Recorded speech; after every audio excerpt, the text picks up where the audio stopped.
All right, everybody. Welcome back to another edition of the Teardown. My name is Jeff Gluck, and I'm alongside my coworker, Jordan Bianchi. We are motorsports writers for The Athletic, and today we are at a very, very, very different situation than we're normally in. Jordan, we're not at the racetrack. No. We're at the Charlotte Convention Center, where we have just wrapped up NASCAR Media Day, Playoffs Media Day. This is the first time that either of us have ever been involved in having a station at Media Day. Normally, it feels very odd. It does. It's very strange. We're actually in a room with 3 cameras and lights and a whole Dirty Mo production team. Usually you and I are like 2 cups and like a string, like production quality. And this is like full on, like big time. This is literally, Jordan, I don't know if you remember this, but before the Teardown was called the Teardown, it was the Untitled Jeff Gluck podcast. First ever episode was right down below. Exactly. Right down here out this door, maybe 100 feet away. Down the stairs. Yep. That was in 2017. They had just announced a big change to the playoffs. Yeah, that was the year they announced the stage breaks. Stage breaks. That's what they announced. The big stage breaks. And Jordan, I was on my own. You were my very first guest on the podcast. And so it's wild. I was using a plug-in microphone to my iPhone to record it. One microphone that we passed back and forth. The audio quality was terrible. I didn't know how to moderate the audio. I didn't know how to the volume or anything. Barely knew how to edit. It was the first time I'd ever tried podcasting. All these years later now, here we are at Media Day. We have our own station. And we have all 16 playoff drivers come through today. Wow. So that's kind of wild. It's nice to be with Dirty Mo. Yes. Thank you to Dirty Mo Media for helping make this happen. Thank you to NASCAR for including us this year in the station. Probably won't happen next year. Well, I mean, let's see how this went. I mean, we had all 16 drivers come through.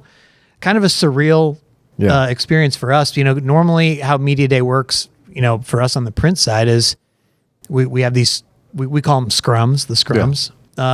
Bunch of us gather around the driver, basically. Yeah, they have a few drivers come in at a time.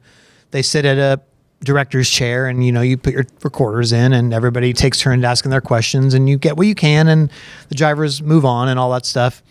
So it was very different to have 15 minutes of undivided attention each as these drivers came in and sat with us today. What did you think the experience was like? It was great. It was nice to interact with the drivers, and they were loose when they came in here.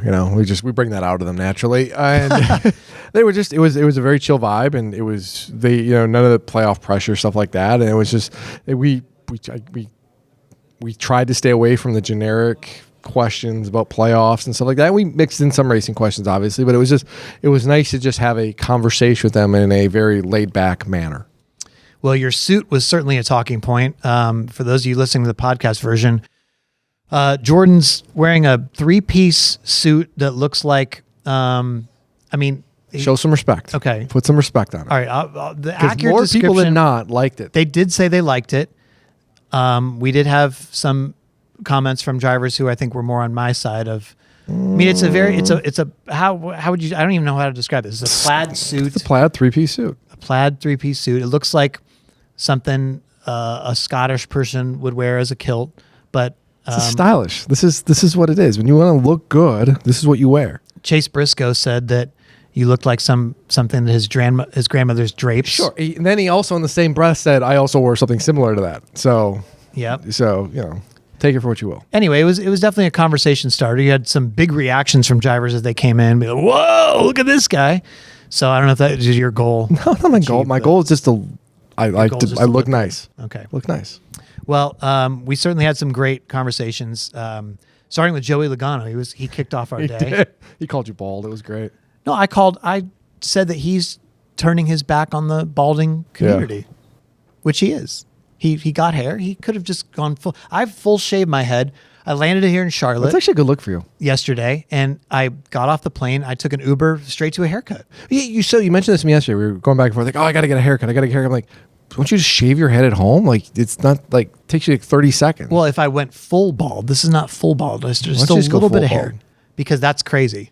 Why? I know it looks like it wouldn't be a difference, but like, what is the difference? It's crazy. Look, I got to be on the cameras here. We have 3 cameras looking at us right now. I can't be like, I know it's not. So then why don't you go the fake route and just, we can get you like a toupee? No, I don't. No, we don't need to do that. I mean, Logano's looks good. Look, Logano's looks really good. And, there's been some other people in the past that, some other drivers. Yeah. I won't name names. Yeah, we won't name names. It's obvious. Yeah. But anyway, it was a fun conversation with Joey Logano. He's, Logano is always my first 12 questions of the year because I know he's going to kick things off the right way. So we didn't plan our schedule here. No. But it turned out he was first, and I think that was really good. It set the tone. It was good. Interesting about Logano, we talked to him about this in the conversation, was every even-numbered year since this playoff knockout format was instituted in 2014, he has advanced to Championship 4. I mean, he could – I feel like with him it could be like boom or bust. Yeah, I was going to mention this on the show after Darlington. I was vacillating between him or Blaney in my final four. I almost picked Logano. I just feel like they've actually been running much better lately. The finishes don't necessarily correlate because you got wrecked at Richmond. He almost won that race and those kind of things. He's running well, and the schedule sets up for him well. So I wouldn't be completely shocked that he makes a very deep run and it culminates in the Championship 4. Then we got to talk to Martin Truex Jr. He is obviously coming off embarrassing night for him at Darlington. But you know what? It's a fresh start for the playoffs. It's his final season. He's got one more shot at this whole thing. I thought he was good. It was good to talk to Truex. I mean, he had we asked him a lot about fishing. Yeah, a lot about fishing. Didn't realize he sells tuna. He goes and catches tuna and then he sells it. I didn't realize that either. I guess he's catching big enough stuff. I just thought he'd just go fishing, you just catch them, and I had no idea what you do with them. But I didn't realize he was selling them. Yeah, I mean, and then he makes nachos. Yeah, tuna nachos. Damn, please. That sounds good. We talked to several drivers today about their cooking. Austin Cindric, man, he was really. I mean, if what Austin Cindric had to say about his cooking doesn't make you want to eat whatever he's gonna. I mean, sounds delicious. I mean, no offense to your meatballs, but no, I mean his cooking skills seem like they're on point. He really goes above and beyond. And I feel like I'm sitting there going, okay, I will be writing a story, Cooking with Austin, here soon. Oh, that's a good idea. Yeah. Well, now you just told everybody. That's fine. Don't one of the reporters out there be stealing my stories. Well, I mean, it sounds like we got the inside track with getting the invite for a meal there. As soon as we're done here. Of course, we also had Denny Hamlin, our fellow Dirty Mo podcast host. Yeah, it was a nice little family reunion. Yeah. Jared came in with a sign that I think he was showing to everybody today that was saying to not ask Denny if it's his year because it's his year every year. Of course, I don't know that we agree with that because he's been cursed by all sorts of bad luck. Yeah. I wasn't going to pick him anyway just because of the bad luck factor. I'm tired of being burned by picking Denny Hamlin for the championship and then maybe this is a reverse jinx. Reverse jinx. There you go. Yeah, that could work out, right? Could. I mean, it's the points hole he's in compared to what he could have been. It certainly could bite him, especially early in the rounds because they're so volatile. But he's also somebody that could go to Watkins Glen and win, and he's won at Bristol the last 2 times. So him going to Bristol and winning and starting to recoup those points wouldn't be surprising at all. It's going to be interesting. And then they go to Kansas after that. So, I mean, him, winning 2 of the first 4 races, I mean, heck, you can throw a super speedway in there. You feel like he could quickly get himself back into a very prime position to go deep. We asked Denny Hamlin also about, the one moment of his career that he'd regret. I thought it was interesting that instead of saying, oh, that championship where, he coughed it away to Jimmy Johnson. 2010, he picked the 2017 Chase Elliott incident as the one that he would like to have back because he thinks that was what made the fans turn against him. Yeah, and it seemed to, I don't want to say it bothered him, but it seemed to kind of resonate with him a little bit. You can tell, well, if that doesn't happen, maybe I'm not disliked. I'm not getting the loudest boos every week during driver intros. I mean, ultimately, I think my the way fans feel about me changed probably in 2017. I would say that was probably at Martinsville with Chase. That was probably one of the big defining moments for sure. Wish I could do that all over again. Certainly feel like I would have made a lot different choices in the moment. That'd be the one that certainly I'd like to have back on the controversy or on track side. Yeah, that was really interesting. Of course, we also got to talk to Brad Keselowski, who, man, I mean, he's got a lot going on. Yeah. he obviously clearly wants to be a 2-time Means a lot, champion. yeah. That's something he's stated. Actually, he stated that I remember the media tour in this convention center in the NASCAR Hall of Fame. And right after he had won, his first championship in 2012, he was like, I got to be a 2-time champion, because he's said all along, being a 2-time champion is something that sets you apart in NASCAR history. Yeah, I remember he said that several times. I remember in 2014, we were at the Daytona 500 media day, and he said the same thing of like, hey, when you win 2 championships, no one can say you were lucky. Like, they can't say you're a fluke. Like, it validates it in some reason. And so, it's still missing, and it still eats at him. I even threw out a crazy scenario to Brad Keselowski as how far he'd be willing to go pain-wise, I guess. You didn't... You don't like my question? It was something. It was a question. So let's say a magical genie comes along and says, all right, we'll make you a deal. If you stand on top of pit road wall and you jump off pit road wall and you land directly on your knees, both knees, like knees first, you hold your legs behind, but you win the championship if you're willing to do this. Would you take that deal, or would you just say, That's a very random way to be injured? Isn't that your question? Basically, would you injure yourself to win a championship? Yeah, basically. Well, you don't know how bad it would. I mean, I've Like, never how landed permanent on of an my injury knees. are we talking here? Would it even be an injury? I mean, I don't know. Oh, if it would hurt. It would hurt. It's going to leave bruises. I'm going to say you're going to walk funny for a month or two. You could break your Yeah. knee easily. You could dislocate your kneecap. I So guess. okay, let's play it this way. Okay. Worst case scenario: 2 dislocated knees, broken knees. But you're a champion. Yeah, I would take that. Okay. 2 knees for 2 championships. That's what you're going to have. Yeah. Okay. Yeah, I mean, See, that was a lot easier than I thought. there's enough quality doctors out there that I think you could get recovered from that. Yeah. What would you land on your knees for? Like directly on your jump off pit road wall. If I said, Jordan Bianchi, you will get $5 million if you jump off pit road wall and land directly on your knees. Now you're talking my language. Now, for $5 million, yeah, that's definitely something I would do. I don't know many people that for $5 million wouldn't jump off a pit wall on their knees. Okay. How about $100,000? Would that do it for you? Too low? Nah, that's probably too low. So for $100,000, you wouldn't jump off a pit road wall and land I don't directly on know, your man. knees. That sounds just like... How high is the pit wall? Is it like one of these shorties like Martinsville? I got a lot of questions. I'm thinking, intermediate track, Charlotte, Motor Speedway kind of thing. I mean, I don't make much money now, so maybe I need a raise. Okay, so you do it for 100. I'm thinking about it now. I would do it for 100. I would do it for 10 grand. Okay, now at this point, I'm going to start off. I want to see this. I might have to start off a collection. Really? Yeah.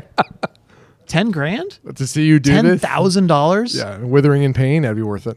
I would absolutely, whatever consequences come. I mean, okay. well, maybe you're maybe making me doubt myself, because that sounds painful, but yeah, it no. sounds extremely painful. $10,000 is a lot of money. I'm going I would to do it. start a fund to see this Okay. happen. If you're giving me $10,000 for it. All right. We also talked to Christopher Bell, and it's funny because you don't feel like you know necessarily what you're always going to get out of Christopher Bell. Yeah. Today we got a Christopher Bell who was like fired up about the playoff system in some ways. Yeah. That was really interesting. He was pretty poignant. I mean, about his comments about the system and the totality of the season and how it kind of unfolds. And I mean, there's a lot of people that agree with him. What's that balance between entertainment and adding like an Atlanta or having a Talladega in the right versus, having, like you said, a kind of a quote unquote pure racetrack? What's that, in deciding the championship? I don't know. I mean, it just, it feels like we are in a little bit of a identity crisis, and someone else in our industry used that term, and I loved it. And I'm like, that is so true. Are we a racing league, and do we want to promote the best sport, the best teams, the best drivers, or do we want to be in the entertainment industry and have, the most entertaining races? It's hard to have it both ways. I mean, it is. And if you ask different people on what a good race is, you're going to get different answers. And you have true motorsports people that understand what a good race is and how, the best win race or whatever, how a race should be. And then you ask, other fans who aren't as educated in the sport, and their view of it is going to be much different. So, we're in a weird spot right now. It's just going to get weirder next year with Talladega in the round of 8. Yeah. They make you cringe? It does. It does. Yeah, I mean, there were strong comments, but it comes back to him being sort of the racer's racer kind of guy, and kind of old school throwback, I guess you could say. Yeah, I mean, the way he came up, I mean, that's all he cares about, right? Like he's sort of like a Chase Elliott type, where he's not here for the fame and the money and stuff. He cares about racing. Yeah. So I could see that the purity of the system more appealing to him. I could. I mean, and I get it. I mean, there's somewhat of a case to be made for it. But it's the conversation we also had at various points today was the entertainment versus sport and what that balance is, and how do you maintain the integrity of your championship, but at the same time have a system that is entertaining and makes people want to tune in. So then we got to talk to Chase Briscoe. And that was pretty cool because, we didn't even think he was going to be here a few days ago. I don't think he did either. But he's always such a great talker. Yeah. He's one of those guys where, there's some drivers where you think, man, if this guy was more relevant and like winning races a lot, and he was coming in the media center a lot, people were hearing from him, that'd be really good for us as media people. He's one of those people where you're just like, he's a good quote. One of the things I was fascinated hearing about was his twins on the way. The big one. He thought that was scarier than anything that's in a race car. Really? Yeah. I mean, he equated it to Talladega and then the big one. You don't know, it's coming and you don't know what to expect, but it's probably going to be bad and chaotic and everything of that nature. And the other thing that jumped out to me was him being able to deliver SHR one last win. Like, we all know the story of where they were at, where they've been, and it didn't look like they were going to win a race this year. And no one expected that to happen at Darlington, and to have that moment, it just gave them one last opportunity to kind of step in that spotlight and enjoy it. And that was really cool to see, and it really meant something really to Chase. And we also I tried to talk him into not turning his back on the balding community like Joey Logano has. He said he might go full shave at some point. It seemed like he left the door open to joining me in the hairless club for men. You're going to start a club, like a membership thing? Well, you got to stick together. It's a tough road. Okay. To not have any hair. Is it tough? I know you don't know about it. Oh, thank goodness. Yeah. It's like one of my biggest fears. But it was also cool. Just listening to him talk about standing up in front of SHR and sort of being the leader now, right, and giving the rah speech and all that stuff. Yeah, I mean, it was when you had this turnover, you lose a Kevin Harvick, you lose an Eric Almirola. I mean, and you have a rookie driver in Josh Berry. You kind of have a guy in Noah Gregson who didn't run a full year last year. I mean, the experience is not something that is running through the halls of SHR on the driver's side. And Briscoe has stepped into that role, and he's done a really good job. I mean, we were having the conversation during the summer. I mean, they were at one point, they were on the cusp of pointing their way in, and then they hit a little bit of rough stretch, and it went sideways for them. But kudos to them in this environment with everything they had going against them, with the situation where maybe your resources aren't to the level you need them to be at, and the support isn't there. They still managed to win a race, and you're playoff eligible, and look at who they beat to do that. They deserve a pat on the back. One of the most unexpected interview for me of the day was Ty Gibbs. Typically Ty Gibbs doesn't say a lot. I feel like in the media sessions that we have in the media center, he's guarded. Yeah, very guarded, kind of quiet. Just it's not something he's not really wanting to do or comfortable doing. Yeah, he doesn't really want to get himself in trouble with something he says. So to sit here and have a conversation with Ty Gibbs about rap music and fashion, that was unexpected, but it was pretty fun. It's interesting because that's the Ty Gibbs we see a lot. Like when the cameras are off and the microphones are put away, I've had a lot of great conversations with Ty. He's big into fashion and he's big into pop culture, sports, and we had those conversations. But when the microphones come out and the cameras come on, he's a little bit, like you said, guarded is probably the best word. It was nice to kind of bring that out a little bit and let people see that. And I think when they listen to this interview we did with him, I think they're going to be really surprised. And his Spotify playlist, I mean, it sounds like we need to get a hold of some of those for good suggestions. Oh, that's all you. That's your department, not mine. Well, no, because he said he has one for every genre of music. Like Elvis Presley even. Yeah, that's surprising. That. I listened to Elvis Presley on the airplanes. You did? Yeah, I know. So did I ever tell you this story? No. Really quick, I have a dreaded fear of flying. I know you're scared of flying. So I actually listen to Elvis Presley when I fly because it helps me get into Why Elvis Presley? It's just And ex-girlfriend a few years ago, way back when, made me like a playlist, and I had a lot of Elvis songs on there, and it was just like very soothing. And Elvis Presley calmed you down on flights? Yeah, it's if I tell you the genre of Elvis Presley songs, I'll never hear the end of it. So Like when he's crooning? yeah, Like, yeah, really? yeah. You're a strange dude. I mean, let's be honest. Listen, You're a quirky dude. I have a very bad fear of flying, and it helps. Okay. Well, another person we didn't expect to see sitting in the chair with us this week was Harrison Burton. Yeah. That was a surprise, but, you know, a pleasant one at that. Yeah. Like, I think he's a really good kid. Yeah. He's certainly been through the ringer. Yeah. But, you know, in terms of you not kind of like understanding human emotions sometimes, you seemed very skeptical about Harrison Burton being nervous about proposing to his longtime girlfriend. Okay, longtime girlfriend. They've been together since like high school. So at this point, if you're going to ask her, you know she's going to say yes. It's like 100% guaranteed lock, right? So why are you nervous? Like, just ask the damn question, and she's going to say yes, and then move on your happy way. But he explained very well why Yeah. you would be nervous. And I thought that was pretty. It was good. I mean, you got the yeah. ring, and you're trying to hide the ring, and you're doing it in a special spot. You don't want it to get seen, and you want it to be ruined. And I get all that, but like, Do you? I'm trying to be sympathetic. I'm really trying to be more sympathetic in this world. But Harrison Burton in general, I mean, he just has a good head on his shoulders. So Yeah, you know, that was- he's. Listen, it was a tough spot he was in, and he probably got moved up to Cup before he was ready. And it showed there were some struggles, and it felt like there was glimpses every long, like, okay, I feel like they kind of turned the page a little bit, and they're going to go forward, and then it just didn't happen. But at least they did get that moment victory lane. And hey, you know what? If you're Harrison Burton, doesn't matter. I mean, whatever happens in the future happens in the future. But you, not only did you deliver the Wood Brothers a win at Daytona, which is it's special unto itself, it happened to be their 100th.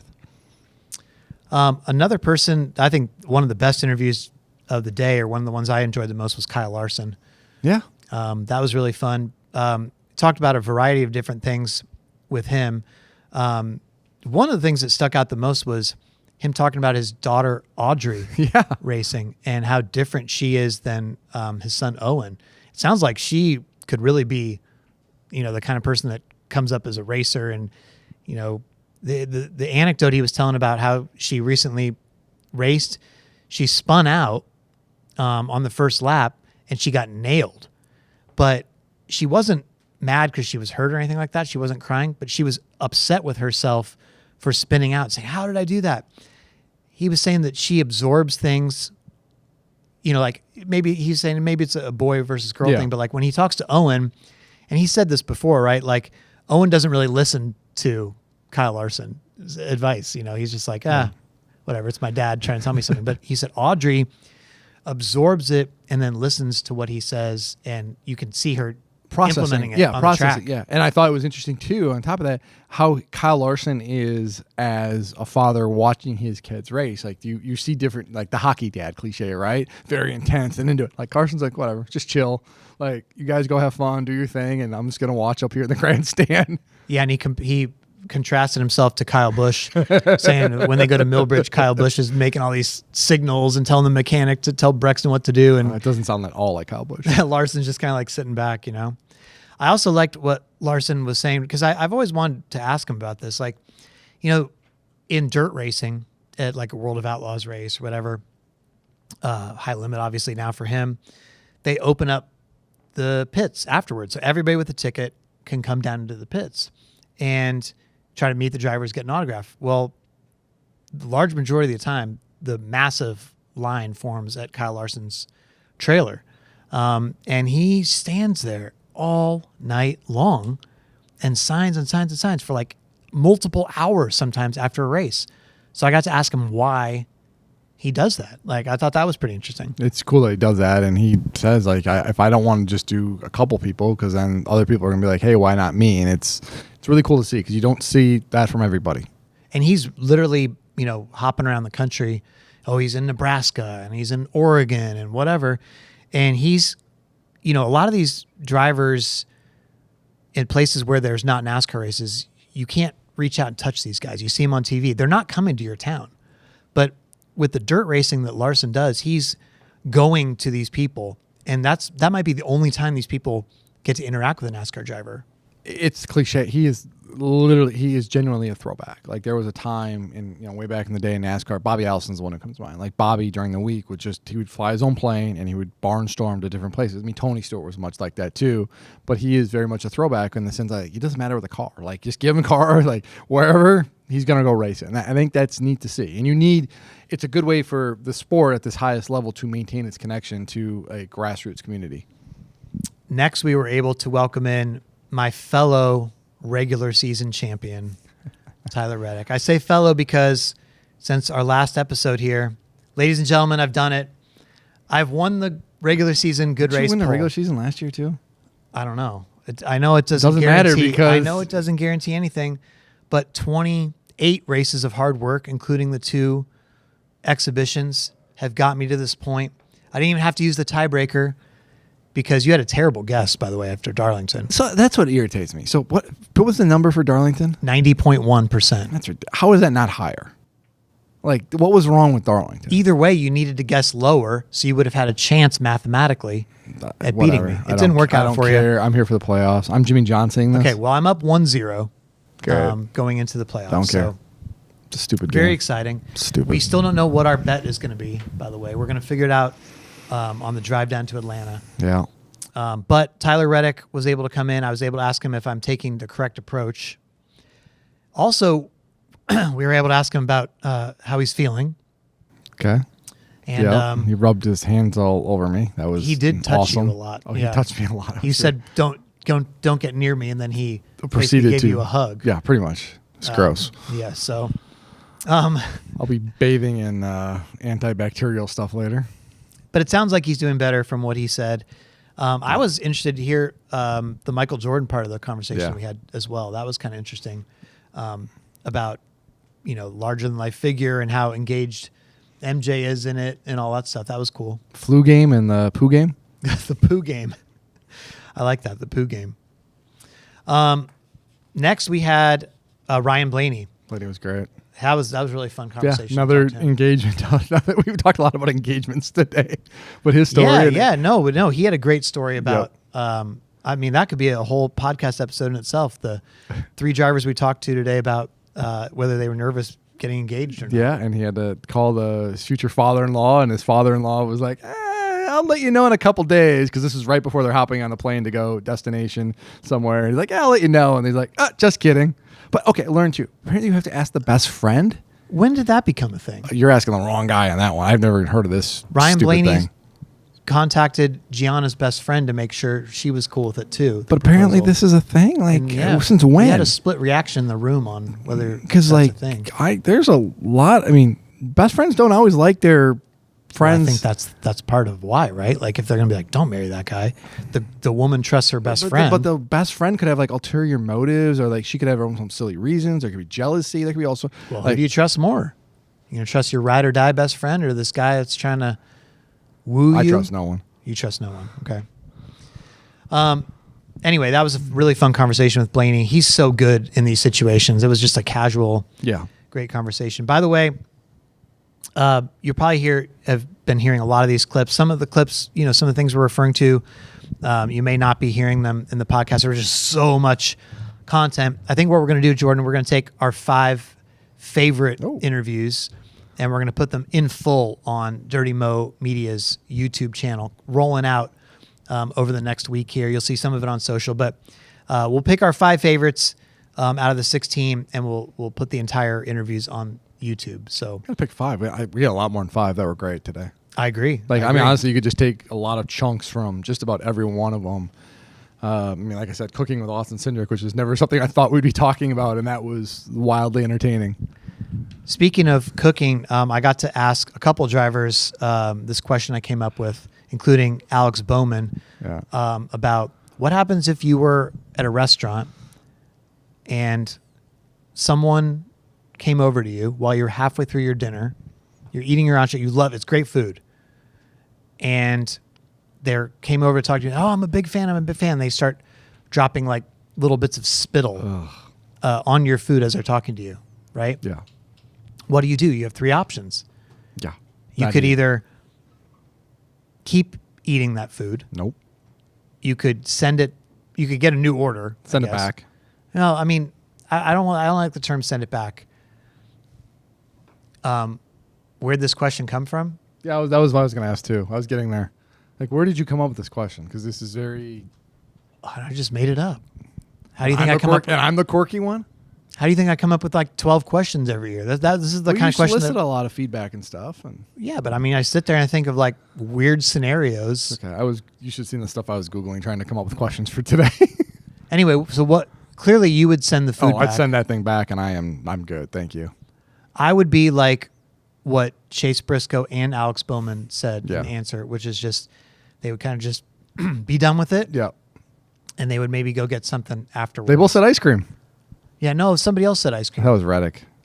No, somebody later. But Bowman said he would go get something else to eat I later. thought there was like two people that said Byron said ice cream. That's right. Yes. Byron and Chase Briscoe would go get ice cream afterwards to fill up their stomachs from the missing food. And Bowman just said he would get something else to eat on the way home. All right. Yeah. We had Chase Elliott on as well. Yeah. Got to talk some Georgia football with him, college football in general. And that was fun. that led to a conversation about what could NASCAR do to take away from the college football season? What do they do well? He kind of echoed what he said in my 12 questions recently, which was, less is more. Shorter season could be better. Not shorter in terms of games, but what he likes about college football is they get in, they get out, they leave you It's missing. a longer off season is, just kind of summing up. NASCAR's off season, you basically start first or second week in November, but then by like end of January, things are really ramping up again. And especially now when you've got the Clash a week earlier or weeks earlier, actually, if you look at it in early February, it's like, it's not much. What is that? 6 weeks, 8 weeks, whatever the number, it's not a lot. And it's, how do you miss something if it doesn't go away? And I always say absence makes a heart grow fonder. And I hear what he's saying. And I don't think he's wrong. I mean, I think there's a fine line between being gone for too long, out of sight, out of mind kind of thing. But there's also something to be said for, having it and people miss it. And NFL is kind of like this too, where like you only have 17, 18 weeks in the NFL. And it's like, okay, it's like, oh, I'm ready for this again. And, I don't know how you do that. The unfortunate reality is like you're in this box. Like it's 38 races on the schedule. Like TV partners are paying for 38 races. You can't you can't really go back. And I don't know how you do that unless you're going to truncate the season and start running midweek races. And then maybe you can shorten the offseason or elongate the offseason that way. But it's really hard to do that. We had William Byron. You could tell Chase Elliott was toward the end of his rope in terms of. Yeah, It was great. It was a long day. Good. Long day. William Byron was also in that boat. We were like maybe his second to last stop or something, or his last stop, and He was good too. he was. It was just like, oh man, these days are long. I mean, we started at 11 a.m. and these guys later are coming in after 4 p.m. Yeah. I mean, and they're talking the whole day. Yeah. That's a lot. Like legitimately, I've gone to like family gatherings in the past, and somebody asks you a question. Oh, how's your job going? Or whatever, right? Yeah. And you say, oh, it's good. And the first time you get asked something, you kind of have the enthusiasm for it, and then the next time somebody asks you 5 minutes later, some other relative, oh, how's your job going? Well, it's going good. You sick of the same answer. Then somebody else asks you. I mean, so imagine doing that. Now I get this is their job, professionals, but man, to be asked the same question like 10, 15 times in a span of a few hours. I don't know how I would do with it, honestly. But you're just a joy at family functions. I mean, yeah, no, probably not. Are you? Oh, Mr. Popularity. You are? Oh, yeah. At family functions? Yeah. Why? I don't know. To tell jokes, talk to people, usually pouring drinks for people. I could see you doing that. Yeah. Okay. So William Byron was great as well. And then we ended with Daniel Suarez, and he was told another fantastic, unbelievable engagement story. Yeah, he had a location picked out in Monaco. His soon-to-be bride or current bride, they just got married. Childhood home, and then the photographer didn't show up. And Didn't show up. He was ready to do the proposal and didn't show up. had this great idea in mind. They had an audible on the fly, and You got to hear him tell it. Yeah, it's so good. It's a great story. I feel like we could have just like a clip episode of like engagement stories from today. Suarez, Harrison Burton, Ryan Blaney, Yeah, it was good stuff. Yeah, in general, there was just a lot of fun, lighthearted moments talking about our outfits, talking about to drivers about who gets the aux cord on the way down to Atlanta driving. We even tried to see if Martin Truex Jr. would give a discount. He owns an aviation company. Yeah. How much would it cost to fly you down on a private jet so you wouldn't have to listen to the music? Be great. But he wasn't able to quote his price. I just want to try Truex's tuna tacos. Truex's tuna tacos and Tuna Austin, nachos, not tacos, nachos. nachos and whatever Austin Cindric is going to cook. Apparently, that sounds amazing. So yeah, fun day. I think. I mean, would you want to do it again? Twist my arm. I'll be here next year. Well, if they let us. Sure, that's the big unknown. NASCAR, thank you we enjoyed doing this. Please let us do it again. A big thank you to Dirty Mo for putting this all together as well. Yeah, seriously, Dirty Mo sent down an entire crew that spent the entire day listening to all this. Oh my goodness. Oh my gosh. I feel bad for them having to listen to us. And now our producer Colby, she's got to cut this all up into something that sounds like a podcast and video form, and she's the best. We love Kobe. we love Colby. Shout out Colby. All right, Jordan. Well, after this, we need to get ready to drive down to Atlanta. But before that, we have a writing day tomorrow. We do. We tell people we're working on. Yeah. So part of what we did off camera and off microphone today on the podcast was we did an anonymous survey of all 16 playoff drivers. What were some of the questions, Jordan? Some great answers to this one. What is your preferred NASCAR championship format? A couple of unique ideas as well. One that I thought was like, wow, okay, I like this a lot. Really good reactions to this one. It's kind of in the news lately. After the Austin Dillon penalty, what do you think is the maximum allowable contact to win an elimination race or the championship on the last lap? We rarely got almost two of the same answers on that one. Yes. The answers were kind of, because it's tough to define. So it's kind of all over the board. That was the conversation about that. We asked who will be a surprise early exit, who we thought will win, obviously. Track you'd like to see added to the playoffs that's not in it. A lot of Darlington, good number of Richmond answers. Can we give a spoiler on who the championship favorite is? Sure. I don't think it's Christopher Bell. It is? From my quick tally from today, it looked like Christopher Bell was the pick. Well, that's who I picked. A lot of people picked Christopher Bell. A lot of speed in that race car. Playoff points. He's got more playoff points coming in than he ever has before. The consensus seemed to be Bell, then Larson. Okay. Well, for the rest of the answers, please check out The Athletic because we'll have a recap tally and the quotes, obviously not telling who said them. But good stuff. So that's very exciting. And then we will be driving down to Atlanta to do the next episode of the Teardown Sunday night. As president of Team Chaos, This is your race. I am looking forward This is your race. Because ever since it got announced, it has been, everybody's looking at this going, are you really making this go to Super Speedway-esque Atlanta for a opening round playoff race? I am convinced that there are going to be at least one, maybe two like championship favorites that we look at, and they're going to be leaving Atlanta in a much different spot. All right. Well, that was our media day experience. Hopefully you guys enjoyed that.